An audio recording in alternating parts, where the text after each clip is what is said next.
দুই শ্রেণীর মানুষ উত্তম, যারা কোরআন শিখে এবং যারা কোরআন শিক্ষা দেয় তাদেরকে তোমরা সম্মান করতে হবে, এটা তোমাদের বাধ্যতামূলক। তোমরা তাদের পিছনে যতই চুলকাও, যতই তাদের পিছনে শত্রু নেলায় দাও, তাদেরকে যতই বেশি গালি দাও, হুজুরদের তাদের কিচ্ছু আসে যায় না। হুজুররা তোমাদের তা পরোয়া করে না, কারণ হুজুরদের সাথে আছেন স্বয়ং আল্লাহ। কারণ আল্লাহ তাআলা বলছেন, হে নবী, আপনার এই জিন্দার, আপনার এই ইমানদারকে টিকায় রাখার জন্য আমি আল্লাহ নিজে আছি।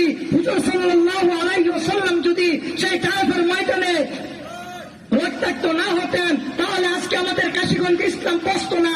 পরিষ্কার ভাষায় বলতে চাই, আমরা যারা হকের পথে আছি, হকের পথে থাকবো, ইমানের পথে আছি, ইমানের পথে থাকবো, সব শেষ ইমান নিয়ে মৃত্যুবরণ করার চেষ্টা করবো।